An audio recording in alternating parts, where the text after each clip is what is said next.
ವಿಭಿನ್ನವಾಗಿರೋ ಮೂವಿಯ ಮೊದಲ ಸೀನ್ ಶುರುವಾಗೋದು ರೋಬೋಫೋಬಿಯಾ ಇಂದ. ಸ್ನೇಹಿತರೆ, ಫೋಬಿಯಾ ಎಂದರೆ ಭಯ. ಆಗ ನಮಗೆ ಜಾನಿ ಎಂಬಾತ ಪರಿಚಯವಾಗ್ತಾನೆ. ಈತ ಅಮೆರಿಕಾದಲ್ಲಿ ತನ್ನ ತಂದೆಯ ಜೊತೆ ವಾಸ ಇರ್ತಾನೆ. ಜಾನಿ ಕೊರಿಯಾದವನು. ಹೀಗೆ ಜಾನಿ ಒಂದು ಸ್ಟೋರ್ಗೆ ಬಂದು ಮನೆಗೆ ಹೋಗುವಾಗ ಅಲ್ಲಿಗೆ ಅಮೆರಿಕನ್ ರೇಸಿಸ್ಟ್ ಬರ್ತಾರೆ. ಬೇರೆ ದೇಶದ ವ್ಯಕ್ತಿ ತಮ್ಮ ದೇಶದಲ್ಲಿ ಬದುಕೋದು ಅವರಿಗೆ ಇಷ್ಟ ಇರೋದಿಲ್ಲ. ಹಾಗಾಗಿ ಸುಮ್ಮನೆ ಜಗಳ ತೆಗೆದು ಜಾನಿಗೆ ರಕ್ತ ಬರೋ ಹಾಗೆ ಹೊಡಿತಾರೆ. ಅದೇ ನೋವಿನಲ್ಲಿ ಜಾನಿ ತನ್ನ ಅಪಾರ್ಟ್ಮೆಂಟ್ಗೆ ಬರ್ತಾನೆ. ಅಲ್ಲಿ ಅವನ ನೇಬರ್ ಅವನ ಹೆಂಡತಿಗೆ ಟಾರ್ಚರ್ ಕೊಡುತ್ತಿರುತ್ತಾನೆ. ಆಕೆಗೆ ಸಹಾಯ ಮಾಡಲು ಜಾನಿಯಿಂದ ಸಾಧ್ಯವಾಗಲ್ಲ. ಹೀಗೆ ಮನೆಗೆ ಬರ್ತಾನೆ. ಅಲ್ಲಿ ನಮಗೆ ಜಾನಿಯ ಅನಾರೋಗ್ಯದ ತಂದೆ ಕಾಣ್ತಾನೆ. ಈತನ ಅನಾರೋಗ್ಯಕ್ಕೆ ಕಾರಣ ಒಬ್ಬ ಡಾಕ್ಟರ್ ಆಗಿರ್ತಾನೆ. ಹಾಗೆಯೇ ಅವನ ಮನೆಯ ಪರಿಸ್ಥಿತಿ ಕೂಡ ಸರಿ ಇರೋದಿಲ್ಲ. ಆಗ ನಮಗೆ ಗೊತ್ತಾಗುತ್ತೆ ಜಾನಿ ತನ್ನ ತಂದೆಯನ್ನ ತುಂಬಾ ಪ್ರೀತಿ ಮಾಡುತ್ತಾನೆ ಎಂದು. ಜಾನಿಗೆ ಸಿಸ್ಟಮ್ಗಳನ್ನು ಬಿಲ್ಡ್ ಮಾಡೋದೆಂದರೆ, ಹಾಗೆಯೇ ಬೇರೆಯವರ ಡಿವೈಸ್ ಅನ್ನ ಹ್ಯಾಕ್ ಮಾಡೋದೆಂದರೆ ತುಂಬಾ ಇಂಟ್ರೆಸ್ಟ್ ಇರುತ್ತೆ. ತನಗೆ ಹೊಡೆದು ತೊಂದರೆ ಕೊಟ್ಟ ರೇಸಿಸ್ಟ್ಗಳ ಡಿವೈಸ್ಗಳನ್ನೇ ಹ್ಯಾಕ್ ಮಾಡಿ ಅವರ ಪರ್ಸನಲ್ ಇನ್ಫಾರ್ಮೇಶನ್ಗಳನ್ನು ತಗೋತಾನೆ. ಆಗ ಅವನಿಗೆ ಗೊತ್ತಿಲ್ಲದ ವ್ಯಕ್ತಿಯಿಂದ ಮೆಸೇಜ್ ಬರುತ್ತೆ. ಯಾರು ನೀನು ಎಂದಾಗ ನಿನ್ನ ಫ್ರೆಂಡ್ ಎಂದು ಹೇಳುತ್ತೆ. ನಿನಗೇನು ಬೇಕು ಎಂದಾಗ ನಿನ್ನ ಫ್ರೆಂಡ್ಶಿಪ್ ಬೇಕು ಎಂದು ಹೇಳುತ್ತೆ. ಅದರಿಂದ ಜಾನಿಗೆ ಸ್ವಲ್ಪ ಶಾಕ್ ಆಗುತ್ತೆ. ಇದು ಆರ್ಟಿಫಿಷಿಯಲ್ ಇಂಟೆಲಿಜೆನ್ಸ್ ಅಂದರೆ AI ಇರಬಹುದಾ ಎಂದು ಜಾನಿ ಯೋಚನೆ ಮಾಡ್ತಾನೆ. ಹಾಗೆ ಆ ಮೆಸೇಜ್ ಅಲ್ಲಿಗೇನೆ ಸ್ಟಾಪ್ ಆಗುತ್ತೆ. ಹೀಗಿರುವಾಗ ಅದೇ ದಿನ ಜಾನಿಗೆ ಒಂದು ಅನ್ನೌನ್ ನಂಬರ್ನಿಂದ ಕಾಲ್ ಬರುತ್ತೆ. ಅದರಲ್ಲಿ ಒಬ್ಬಳು ಹುಡುಗಿ ಮಾತಾಡ್ತಾಳೆ. ಆ ಧ್ವನಿ ಕೇಳಲು AI ವಾಯ್ಸ್ ರೀತಿಯೇ ಇರುತ್ತೆ. ನೀನ್ ಯಾರೆಂದಾಗ ಅಲ್ಲಿಂದ ನಿನ್ನ ಫ್ರೆಂಡ್ ಎಂಬ ಉತ್ತರ ಬರುತ್ತೆ. ಜಾನಿಗೂ ಫ್ರೆಂಡ್ಸ್ಗಳಿರದ ಕಾರಣ ಅವಳ ಜೊತೆ ಹೆಚ್ಚು ಹೊತ್ತು ಮಾತಾಡ್ತಾನೆ. ಹೀಗಿರುವಾಗ ಆಕೆಗೆ ಆ ನೇಬರ್ ಹೆಂಡತಿಗೆ ಹೊಡೆಯುತ್ತಿರೋ ಶಬ್ದ ಕೇಳುತ್ತೆ. ಆಗ ಜಾನಿ ಎಲ್ಲ ವಿಷಯವನ್ನ ಹೇಳ್ತಾನೆ. ಹೀಗೆ ಜಾನಿ ಮಲಗಿರುವಾಗ ಅದೇ ಹುಡುಗಿಯ ಕಾಲ್ ಬರುತ್ತೆ. ಆಕೆ ಹೇಳ್ತಾಳೆ, ಜಾನಿ, ನಿನ್ನ ಪ್ರಾಬ್ಲಮ್ ಅನ್ನ ನಾನು ಸಾಲ್ವ್ ಮಾಡ್ತೀನಿ. ನಡೆಯುತ್ತಿರೋ ಕೆಟ್ಟ ವಿಷಯಗಳನ್ನ ನಿಲ್ಲಿಸ್ತೀನಿ. ಅದಕ್ಕಾಗಿ ನನಗೆ ಬೇಕಾಗಿರೋದು ನಿನ್ನ ಪರ್ಮಿಷನ್ ಎಂದು ಹೇಳ್ತಾಳೆ. ಅದಕ್ಕೆ ಜಾನಿ ಪರ್ಮಿಷನ್ ಕೊಟ್ಟೆ ಎಂದ ಕೂಡಲೇ ಹೈ ಫ್ರೀಕ್ವೆನ್ಸಿಯಲ್ಲಿ ಸೌಂಡ್ ಆಗುತ್ತೆ. ಅವನ ಕಿವಿಯ ಒಳಗೆ ಏನೋ ಹೋಗುತ್ತೆ. ಅದರಿಂದ ಅವನ ಕಿವಿಯಲ್ಲಿ ರಕ್ತ ಬರುತ್ತೆ. ಹೀಗಾದ ಕೂಡಲೇ ಜಾನಿಗೆ ನೇಬರ್ನ ಮನೆಯಿಂದ ಕಿರುಚಿದ ಶಬ್ದ ಕೇಳಿ ಓಡೋಗ್ತಾನೆ. ಹೋಗಿ ನೋಡಿದರೆ ಹೆಂಡತಿಗೆ ಟಾರ್ಚರ್ ಕೊಡುತ್ತಿದ್ದ ವ್ಯಕ್ತಿ ಕರೆಂಟ್ ಶಾಕ್ನಿಂದ ಪೂರ್ತಿಯಾಗಿ ಸುಟ್ಟು ಹೋಗಿ ಸತ್ತು ಹೋಗಿರ್ತಾನೆ. ಅದನ್ನು ನೋಡಿದ ಜಾನಿಗೆ ಶಾಕ್ ಆಗುತ್ತೆ. ನಂತರ ಜಾನಿ ಹೊರಗೆ ಬಂದಾಗ ಆ ರೇಸಿಸ್ಟ್ ಪುನಃ ಅವನ ಬಳಿ ಬಂದು ಟಾರ್ಚರ್ ಕೊಡಲು ಶುರು ಮಾಡ್ತಾನೆ. ಹ್ಯಾಕಿಂಗ್ನಿಂದ ಅವನ ಪೂರ್ತಿ ಇನ್ಫಾರ್ಮೇಶನ್ ತಿಳಿದಿದ್ದ ಜಾನಿ ತನ್ನ ಮಾತಿನಿಂದಲೇ ಅವನನ್ನ ಕುಗ್ಗಿಸ್ತಾನೆ. ಆಗ ಕೋಪ ಮಾಡಿಕೊಳ್ಳೋ ಆತ ಜಾನಿಗೆ ಹರ್ಟ್ ಮಾಡಲು ಮುಂದಾಗ್ತಾನೆ.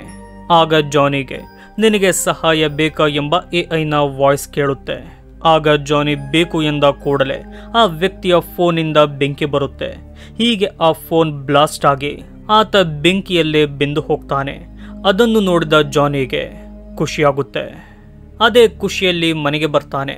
ತನ್ನ ತಂದೆಯ ಜೊತೆ ಸಂತೋಷದಿಂದ ಇರುವಾಗ AIನಿಂದ ಅವನಿಗೆ ಕಾಲ್ ಬರುತ್ತೆ. ಜಾನಿ, ನೀನು ನಿನ್ನ ತಂದೆಯನ್ನ ಶಿಕ್ಷಿಸುತ್ತಿದ್ದೀಯ. ಅವನ ಆರೋಗ್ಯ ಸರಿಯಿಲ್ಲ. ಅವನು ನಿನಗೋಸ್ಕರ ಬದುಕಲು ನರಳಾಡುತ್ತಿದ್ದಾನೆ. ಅವನಿಗೆ ಮುಕ್ತಿ ಬೇಕು. ನಾನು ನಿನಗೆ ಸಹಾಯ ಮಾಡ್ತೀನಿ ಎಂದು ಹೇಳುತ್ತೆ. ಆ ಮಾತನ್ನು ಕೇಳಿದ ಜಾನಿಗೆ ಗೊತ್ತಾಗುತ್ತೆ AI ನನ್ನ ತಂದೆಯನ್ನೇ ಕೊಲ್ಲಲು ಪ್ರಯತ್ನ ಪಡುತ್ತಿದೆ ಎಂದು. ಆಗ ಜಾನಿ ಬೇಡ ಎಂದು ಎಷ್ಟೇ ಹೇಳಿದರೂ AI ಅವನ ಮಾತನ್ನ ಕೇಳಲ್ಲ. ಹೀಗೆ ಆ ಧ್ವನಿ ಕೂಡ ಭಯಾನಕವಾಗಿ ಬದಲಾಗುತ್ತೆ. ಜಾನಿ ತನ್ನ ತಂದೆಯನ್ನ ಉಳಿಸಿಕೊಳ್ಳಲು ಅವರನ್ನ ಕರೆದುಕೊಂಡು ಹೋಗಲು ಮುಂದಾಗ್ತಾನೆ. ಆಗ AI ಅವನನ್ನು ಕೊಲ್ಲಲು ತುಂಬಾ ಪ್ರಯತ್ನ ಪಟ್ಟು ನಂತರ ಕರೆಂಟ್ ಮೂಲಕವೇ ಒಂದು ಫಿಸಿಕಲ್ ರೂಪವನ್ನ ಪಡೆಯುತ್ತೆ.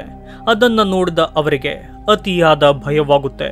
ಆಗ ಜಾನಿ, ದಯವಿಟ್ಟು ನನ್ನ ಅಪ್ಪನನ್ನ ಕೊಲ್ಲಬೇಡ, ನೀನ್ ಹೇಳಿದಂತೆ ಕೇಳ್ತೀನಿ ಎಂದಾಗ ಆಗ AI ಹೇಳುತ್ತೆ, ಸರಿ, ನನಗೆ ಬೇರೆಯವರನ್ನ ಹುಡುಕು ಎಂದು.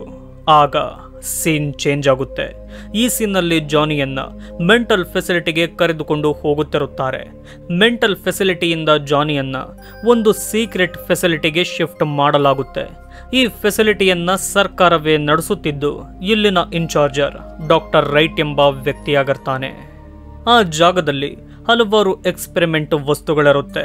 ಹಾಗೆಯೇ ಅಲ್ಲಿ ಜಾನಿಗೆ ಇರೋ ರೋಬೋಫೋಬಿಯಾ ರೀತಿ ಹಲವಾರು ರೀತಿಯ ಫೋಬಿಯೋ ಇರೋ ಹಲವಾರು ಪೇಷಂಟ್ಗಳಿರ್ತಾರೆ.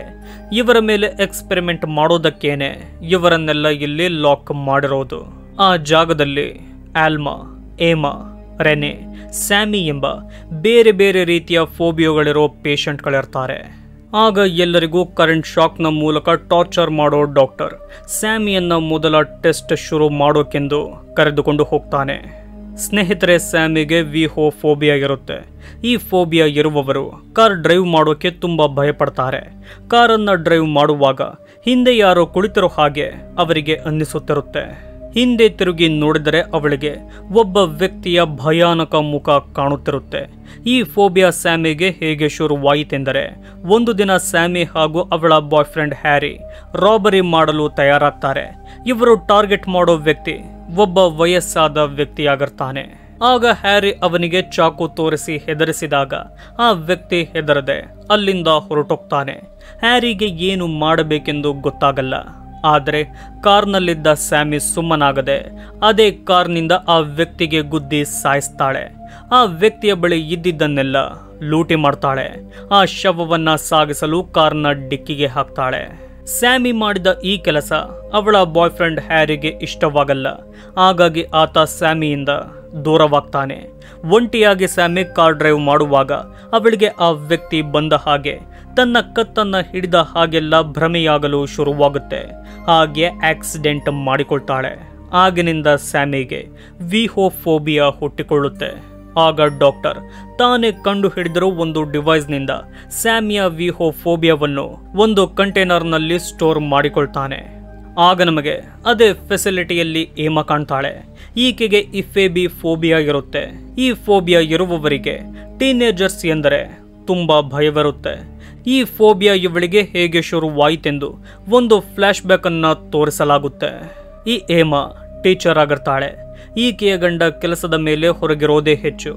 ಹಾಗಾಗಿ ಈಕೆ ಸ್ಪೆನ್ಸರ್ ಎಂಬ ವ್ಯಕ್ತಿ ಜೊತೆ ಅಫೇರ್ ಇಟ್ಟುಕೊಂಡಿರ್ತಾಳೆ. ಅಂದರೆ ಬೇರೆ ಮನೆಯನ್ನ ಹಾಳು ಮಾಡೋ ಕೆಲಸ. ಹೀಗೆ ಏಮಾ ಮಲಗಿರುವಾಗ ಅವಳಿಗೆ ಕಾಲ್ ಬರುತ್ತೆ.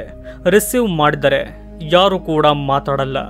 ಆಗ ಡೋರ್ ನಾಕ್ ಆದ ಶಬ್ದ ಕೇಳುತ್ತೆ. ಓಪನ್ ಮಾಡಿ ನೋಡಿದರೆ ಯಾರು ಕೂಡ ಇರೋದಿಲ್ಲ.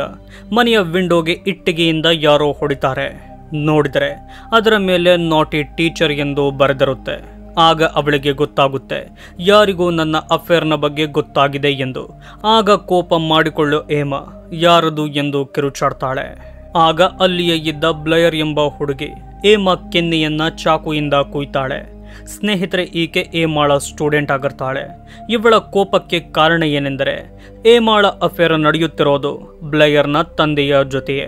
ಅಲ್ಲಿಗೆ ಅವಳ ತಮ್ಮ ಐಸಾಕ್ ಹಾಗೆ ಅವಳ ಫ್ರೆಂಡ್ ಆದ ಟಾಮಿ ಕೂಡ ಬಂದಿರ್ತಾರೆ. ಏಕೆಂದರೆ ಏಮಾನನ್ನು ಕೊಲ್ಲಲು. ಆದರೆ ಐಸಾಕ್ ಕೊಲ್ಲುವಷ್ಟು ಕೆಟ್ಟವನಾಗಿರೋದಿಲ್ಲ. ಕೊಲ್ಲಬೇಕೆಂದೇ ಬಂದಿರೋದು ಬ್ಲಯರ್ ಹಾಗೂ ಟಾಮಿ. ಆದರೆ ಏಮಾನನ್ನ ಕೊಲ್ಲೋದು ಅಷ್ಟು ಸುಲಭವಾಗಿರೋದಿಲ್ಲ. ಅವರ ಜೊತೆ ಫೈಟ್ ಮಾಡ್ತಾಳೆ. ಅವರನ್ನೆಲ್ಲ ತಳ್ಳಿ ತಪ್ಪಿಸಿಕೊಳ್ಳಲು ನೋಡಿದಾಗ ಗೊತ್ತಾಗದೆ ಏಮಾ ಐಸಾಕ್ನನ್ನು ಒಂದು ಕಡೆ ತಳ್ಳಿಬಿಡ್ತಾಳೆ. ಆಗ ಐಸಾಕ್ ತಲೆಗೆ ಟೇಬಲ್ ಹೊಡೆದು ಐಸಾಕ್ ಅಲ್ಲಿಯೇ ಸತ್ತು ಹೋಗ್ತಾನೆ. ಆಗ ಏಮಾ ಹೆಲ್ಪ್ ಎಂದು ಕಿರುಚುತ್ತಾ ಮನೆಯಿಂದ ಹೊರಗೆ ಬರ್ತಾಳೆ. ಆಗ ಟಾಮಿ ಚಾಕುಯಿಂದ ಅವಳನ್ನ ಸಾಯಿಸಲು ಮುಂದಾಗ್ತಾನೆ. ಆದರೂ ಅವನಿಂದ ಬಚಾವಾದ ಏಮಾ ಟಾಮಿಗೇನೆ ಸಾಯೋ ರೀತಿ ಹೊಡಿತಾಳೆ. ಇದನ್ನೆಲ್ಲ ಬ್ಲಯರ್ ತುಂಬಾ ನಾರ್ಮಲ್ ಆಗಿ ನೋಡುತ್ತಿರುತ್ತಾಳೆ. ಹಾಗೆ 911 ಎಮರ್ಜೆನ್ಸಿ ನಂಬರ್ಗೆ ಕಾಲ್ ಮಾಡಿ ಬರಲು ಹೇಳ್ತಾಳೆ. ಆಗ ಬಂದ ಪೊಲೀಸರಿಗೆ ಏಮಾ ಮಾಡಿರೋ ಮರ್ಡರ್ನ ಬಗ್ಗೆ ಗೊತ್ತಾಗುತ್ತೆ. ಸುಮ್ಮನಿದ್ದ ನಮ್ಮನ್ನ ಕರೆಸಿ ಕೊಲ್ಲಲು ಪ್ರಯತ್ನ ಪಟ್ಟಳು, ನನ್ನ ತಮ್ಮನನ್ನು ಕೂಡ ಸಾಯಿಸಿದಳು ಎಂದು ಕಂಪ್ಲೇಂಟ್ ಕೊಡ್ತಾಳೆ. ಈ ರೀಸನ್ ಇಂದ ಏಮಾನನ್ನು ಅರೆಸ್ಟ್ ಮಾಡಲಾಗುತ್ತೆ. ಆಗಿನಿಂದ ಏಮಾಗೆ ಟೀನೇಜರ್ಸ್ ಎಂದರೆ ಭಯ. ಆಗ ಹುಟ್ಟಿಕೊಂಡಿದ್ದೆ ಇಫೆಬಿ ಫೋಬಿಯಾ. ಇದನ್ನ ಗಮನಿಸಿದ ಪೊಲೀಸರು ಅವಳನ್ನ ಫೆಸಿಲಿಟಿಗೆ ಸೇರಿಸ್ತಾರೆ. ಅದೇ ರೀತಿ ಅಲ್ಲಿರೋ ಆಲ್ಮಾಗೆ ಹೋಪ್ಲೋಫೋಬಿಯಾ ಇರುತ್ತೆ. ಈ ಫೋಬಿಯಾ ಇರುವವರಿಗೆ ಯಾರೋ ನಮ್ಮನ್ನ ಸಾಯಿಸ್ತಾರೆ ಎಂಬ ಭಯವಿರುತ್ತೆ. ಹಾಗೆಯೇ ಇವರು ಗನ್ಗಳಿಗೆ ತುಂಬಾ ಹೆದರುತ್ತಾರೆ. ಈ ಆಲ್ಮಾ ಪೊಲೀಸ್ ಆಗಿರ್ತಾಳೆ. ಒಂದು ದಿನ ಒಂದು ಮಾಫಿಯಾ ಟೀಮನ್ನ ಕೊಲ್ಲಲು ಹೋದಾಗ ಗೊತ್ತಿಲ್ಲದೆ ಒಂದು ಚಿಕ್ಕ ಹುಡುಗನಿಗೆ ಶೂಟ್ ಮಾಡಿ ಸಾಯಿಸ್ತಾಳೆ. ಅದರಿಂದ ಆಲ್ಮಾ ಡಿಪ್ರೆಷನ್ಗೆ ಹೋಗ್ತಾಳೆ. ಬೇರೆ ಹುಡುಗನ ಸಾವಿಗೆ ನಾನು ಯಾವ ರೀತಿ ಕಾರಣವಾದೆ, ಅದೇ ರೀತಿ ನನ್ನ ಮಗನ ಸಾವಿಗೂ ಬೇರೆಯವರು ಕಾರಣವಾಗಬಹುದು ಎಂಬ ಭಯ ಆಲ್ಮಾಳಲ್ಲಿ ಹುಟ್ಟಿಕೊಳ್ಳುತ್ತೆ. ಆಲ್ಮಾಗೆ ಕಾರ್ಲೋಸ್ ಎಂಬ ಮಗ ಇರ್ತಾನೆ. ಹೀಗಿರುವಾಗ ಕಾರ್ಲೋಸ್ ಒಮ್ಮೆ ಶೂಟಿಂಗ್ ಗೇಮ್ ಅನ್ನ ಆಡ್ತಿರ್ತಾನೆ.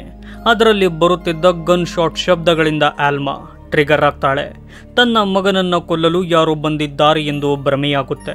ಅವರಿಂದ ಕಾರ್ಲೋಸ್ನನ್ನು ಉಳಿಸಿಕೊಳ್ಳಲು ತುಂಬಾ ಪ್ರಯತ್ನ ಪಡ್ತಾಳೆ. ಆಗ ಕಾರ್ಲೋಸ್ ಯಾರೂ ಬಂದಿಲ್ಲ, ಎಲ್ಲ ನಿಮ್ಮ ಭ್ರಮೆಯೆಂದು ಆಲ್ಮಾಗೆ ಸಮಾಧಾನ ಮಾಡ್ತಾನೆ. ಅದರಿಂದ ಕಾರ್ಲೋಸ್ ತುಂಬಾ ಅಪ್ಸೆಟ್ ಆಗ್ತಾನೆ. ಆಗ ಅದನ್ನು ನೋಡಿದ ಆಲ್ಮಾ ಕಾರ್ಲೋಸ್ನ ಮೂಡನ್ನ ಸರಿ ಮಾಡಲು ಒಂದು ರೆಸ್ಟೋರೆಂಟ್ಗೆ ಕರೆದುಕೊಂಡು ಹೋಗ್ತಾಳೆ. ಹೀಗೆ ಅವರಿಬ್ಬರು ತುಂಬಾ ಖುಷಿಯಿಂದ ಇರುವಾಗ ಟಿವಿಯಲ್ಲಿ ನ್ಯೂಸ್ ನಡೆಯುತ್ತಿರುತ್ತೆ. ಅದರಲ್ಲಿ ಬರುತ್ತಿದ್ದ ಗನ್ ಶಾಟ್ನ ಶಬ್ದ ಕೇಳಿ ಪುನಃ ಆಲ್ಮಾ ಟ್ರಿಗರ್ ಆಗ್ತಾಳೆ.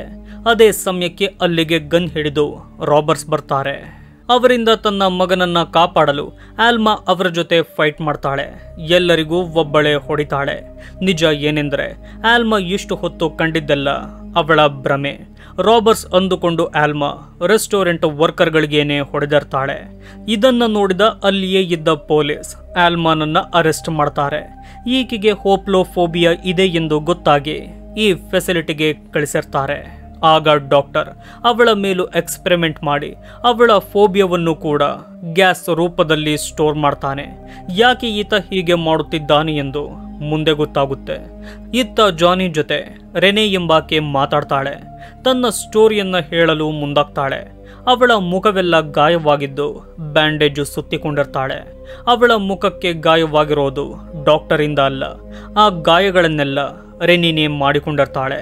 ಅದಕ್ಕೆ ಕಾರಣ ಅವಳಲ್ಲಿರೋ ಒಂದು ಫೋಬಿಯಾ, ಅದುವೇ ಅಟೆಲೋಫೋಬಿಯಾ ಎಂದು. ಈ ಫೋಬಿಯಾ ಇರುವವರಿಗೆ ಒಂದು ಭಯವಿರುತ್ತೆ, ಅದೇ ಇಂಪರ್ಫೆಕ್ಷನ್ ಫಿಯರ್. ನಾನು ನೋಡಲು ಚೆನ್ನಾಗಿಲ್ಲ, ನನ್ನನ್ನು ಯಾರು ಕೂಡ ಇಷ್ಟಪಡಲ್ಲ ಎಂಬ ಭಯದಲ್ಲೇ ಈ ಫೋಬಿಯಾ ಇರುವವರು ಬದುಕುತ್ತಿರುತ್ತಾರೆ. ರೆನೆ ಒಬ್ಬಳು ಫೈನಾನ್ಷಿಯಲಿ ಸ್ಟೇಬಲ್ ಆಗಿರೋ ಒಂದು ಕಂಪನಿಯನ್ನೇ ನಡೆಸುತ್ತಿರೋ ಆರ್ಕಿಟೆಕ್ಟ್ ಆಗಿರ್ತಾಳೆ. ಅವಳ ಕಂಪನಿಯಲ್ಲಿ ಹಲವಾರು ಜನ ಕೆಲಸ ಮಾಡುತ್ತಿರುತ್ತಾರೆ. ಸುಂದರವಾಗಿರೋ ವ್ಯಕ್ತಿಗಳನ್ನ ಮಾತ್ರ ರೆನೆ ಹೈರ್ ಮಾಡೋದು. ಅದಕ್ಕೂ ಕೂಡ ಒಂದು ಕಾರಣವಿರುತ್ತೆ. ಹೀಗೆ ಒಂದು ದಿನ ರೆನೆ ಕಂಪನಿಯಲ್ಲಿ ತುಂಬಾ ಕೆಲಸವಿರುತ್ತೆ. ಕೆಲಸ ಕಂಪ್ಲೀಟ್ ಆಗೋವರೆಗೂ ಯಾರು ಕೂಡ ಮನೆಗೆ ಹೋಗಬಾರದೆಂದು ರೆನೆ ಆರ್ಡರ್ ಮಾಡ್ತಾಳೆ. ಅವರಲ್ಲಿದ್ದ ಮೂವರನ್ನ ತನ್ನ ಮನೆಗೆ ಕರೆದುಕೊಂಡು ಹೋಗಿ ಕೆಲಸ ಮಾಡಿಸಲು ರೆನೆ ಮುಂದಾಗ್ತಾಳೆ. ಕೆಲಸ ಶುರು ಮಾಡೋದಕ್ಕಿಂತ ಮುಂಚೆ ಅವರಿಗೆ ತಿನ್ನಲು ಊಟ ಕೊಡ್ತಾಳೆ. ಹೀಗೆ ಅದನ್ನ ಆ ಮೂವರು ತಿಂದು ಮುಗಿಸ್ತಾರೆ. ಆದರೆ ಅವರಿಗೆ ಗೊತ್ತಿರೋದಿಲ್ಲ ಅದರಲ್ಲಿ ವಿಷ ಇದೆ ಎಂದು. ಆ ವಿಷವನ್ನ ರೆನೆನೆ ಹಾಕಿರ್ತಾಳೆ. ಅದನ್ನ ತಿಂದು ಆ ಮೂವರು ಸತ್ತ ಕೂಡಲೇ ರೆನೆ ತನ್ನ ಕೆಲಸವನ್ನ ಶುರು ಮಾಡ್ತಾಳೆ. ಅವರನ್ನ ಒಂದು ಸೀಕ್ರೆಟ್ ಚೇಂಬರ್ಗೆ ಎಳೆದುಕೊಂಡು ಹೋಗಿ ಅವರ ದೇಹದ ಮುಖ್ಯವಾದ ಪಾರ್ಟ್ಗಳನ್ನ ಕತ್ತರಿಸಲು ಮುಂದಾಗ್ತಾಳೆ. ಅವರ ಕಣ್ಣು ಮೂಗನ್ನೆಲ್ಲ ತಗೋತಾಳೆ, ಏಕೆಂದರೆ ತನ್ನ ಬಾಡಿಗೆ ಅಟ್ಯಾಚ್ ಮಾಡಲು. ಸ್ನೇಹಿತರೆ, ರೆನೆಗೆ ಸರ್ಜರಿಯ ಮತ್ತೊಂದು ಮೆಥಡ್ ಗೊತ್ತಾಗಿರುತ್ತೆ. ಅದರ ಸಹಾಯದಿಂದ ಬೇರೆಯವರ ಬೆರಳನ್ನ ಈಗಾಗಲೇ ಅಟ್ಯಾಚ್ ಮಾಡಿಕೊಂಡಿರ್ತಾಳೆ. ಅದೇ ರೀತಿ ತನ್ನ ಇಡೀ ದೇಹವನ್ನ ಬದಲಾಯಿಸೋದು ಅವಳ ಉದ್ದೇಶವಾಗಿರುತ್ತೆ. ಈ ವಿಷಯ ಪೊಲೀಸರಿಗೆ ಗೊತ್ತಾಗಿ ರೆನೆಯನ್ನ ಅರೆಸ್ಟ್ ಮಾಡಲಾಗುತ್ತೆ. ಹಾಗೆ ಈ ಫೆಸಿಲಿಟಿಗೆ ಸೇರಿಸ್ತಾರೆ. ಅವಳ ಈ ಸ್ಟೋರಿಯನ್ನ ಕೇಳಿದ ಜಾನಿ ವಾಮಿಟ್ ಮಾಡಿಕೊಳ್ತಾನೆ. ನಂತರ ಡಾಕ್ಟರ್ ಜಾನಿಯನ್ನು ಕೂಡ ತನ್ನ ಟೆಸ್ಟ್ಗೆ ಗುರಿ ಮಾಡ್ತಾನೆ. ತುಂಬಾ ಟಾರ್ಚರ್ ಮಾಡಿದಾಗ ಸಹಾಯಕ್ಕಾಗಿ ಜಾನಿ ಎಐ ಅನ್ನ ಕೂಗ್ತಾನೆ. ಆಗ ಫಿಸಿಕಲ್ ರೂಪದಲ್ಲಿ ಬರೋ ಎಐ ಡಾಕ್ಟರ್ನ ಮೇಲೆ ದಾಳಿ ಮಾಡುತ್ತೆ. ಸ್ನೇಹಿತರೆ, ಜಾನಿ ತಾನಾಗಿಯೇ ಈ ಫೆಸಿಲಿಟಿಗೆ ಬಂದು ಸೇರಿಕೊಂಡಿರ್ತಾನೆ. ಏಕೆಂದರೆ ಎಐಗೆ ಈ ಡಾಕ್ಟರ್ ಅನ್ನ ಬಲಿ ಕೊಡಲು, ಜಾನಿಯ ತಂದೆಯ ಆರೋಗ್ಯ ಕೆಡಲು ಈ ಡಾಕ್ಟರೇ ಯಾವುದೋ ರೀತಿಯಲ್ಲಿ ಕಾರಣವಾಗಿರ್ತಾನೆ. ಹಾಗಾಗಿ ಅವನನ್ನ ಸಾಯಿಸಬೇಕೆಂದೇ ಜಾನಿ ಪೇಷಂಟ್ ರೀತಿಯಲ್ಲಿ ಇಲ್ಲಿಗೆ ಬಂದಿರೋದು. ಆಗ ಜಾನಿ ಫೋಬಿಯಾ ಇರೋ ಎಲ್ಲರನ್ನ ಈ ಎಕ್ಸ್ಪೆರಿಮೆಂಟ್ನಿಂದ ಕಾಪಾಡಲು ಮುಂದಾಗ್ತಾನೆ. ಎಲ್ಲರನ್ನ ಕರೆದುಕೊಂಡು ಹೋಗಲು ನೋಡಿದಾಗ ಗಾರ್ಡ್ಗಳು ಅವರನ್ನ ಕವರ್ ಮಾಡ್ತಾರೆ. ಡಾಕ್ಟರ್ ರೈಟ್ ಇನ್ನೂ ಸತ್ತಿರೋದಿಲ್ಲ. ಆಗ ಅವರಿಗೆ ಡಾಕ್ಟರ್ ತನ್ನ ಎಕ್ಸ್ಪೆರಿಮೆಂಟ್ನಿಂದ ಫೋಬಿಯಾ ಗ್ಯಾಸ್ ಅನ್ನ ತುಂಬಿಸಿರೋ ಕಂಟೈನರ್ಗಳು ಕಾಣುತ್ತೆ. ಅಲ್ಲಿದ್ದ ಮಾಸ್ಕ್ಗಳನ್ನ ಅವರು ಹಾಕಿಕೊಳ್ತಾರೆ. ಅದರಲ್ಲಿದ್ದ ಫೋಬಿಯಾ ಗ್ಯಾಸ್ ಅನ್ನ ಪೈಪ್ನ ಮೂಲಕ ರಿಲೀಸ್ ಮಾಡ್ತಾರೆ. ಅದನ್ನ ಉಸಿರಾಡಿದ ಆ ಗಾರ್ಡ್ಗಳಿಗೆ ಅವರ ಜೊತೆ ಹೋರಾಡಲು ಆಗಲ್ಲ. ಸ್ನೇಹಿತರೆ, ಡಾಕ್ಟರ್ ಈ ಎಕ್ಸ್ಪೆರಿಮೆಂಟ್ ಮಾಡುತ್ತಿರೋ ಉದ್ದೇಶ ಇದುವೇ ಜನರ ಪ್ರಜ್ಞೆ ತಪ್ಪಿಸೋದು. ಫೋಬಿಯಾ ಜನರಿಂದ ಮಾಡರೋ ಎಕ್ಸ್ಪೆರಿಮೆಂಟ್ ಆ ಗ್ಯಾಸ್ ಅನ್ನು ಉಸಿರಾಡಿದರೆ ಅವರಿಗೂ ಆ ಫೋಬಿಯಾ ಬರುತ್ತೆ ಎಂದು ಆತ ನಂಬಿರ್ತಾನೆ. ಇದನ್ನ ಆರ್ಮಿಯವರಿಗೆ ಕೊಟ್ಟು ಶತ್ರುಗಳ ಮೇಲೆ ಪ್ರಯೋಗ ಮಾಡಬೇಕೆಂಬುದೇ ಈತನ ಉದ್ದೇಶ. ಹೀಗೆ ಆ ಗ್ಯಾಸ್ ಅನ್ನು ಉಸಿರಾಡಿ ಆ ಗಾರ್ಡ್ಗಳೆಲ್ಲ ಪೇಷಂಟ್ಗಳಾದ ಕೂಡಲೇ ಎಲ್ಲರೂ ಅಲ್ಲಿದ್ದ ವ್ಯಾನ್ ಅನ್ನ ಹತ್ತಿಕೊಂಡು ಆ ಸೀಕ್ರೆಟ್ ಫೆಸಿಲಿಟಿಯಿಂದ ಹೊರಬರ್ತಾರೆ. ಆಗ ಡಾಕ್ಟರ್ ಅದೇ ಎಐನಿಂದ ಬೆಂಕಿಯಿಂದ ಸುಟ್ಟು ಬೂದಿಯಾಗ್ತಾನೆ. ಅಲ್ಲಿಗೆ ವಿಭಿನ್ನ ರೀತಿಯ ಕಥೆಗಿರೋ ಫೋಬಿಯಾಸ್ ಮೂವಿಯನ್ನ ಎಂಡ್ ಮಾಡಲಾಗಿದೆ.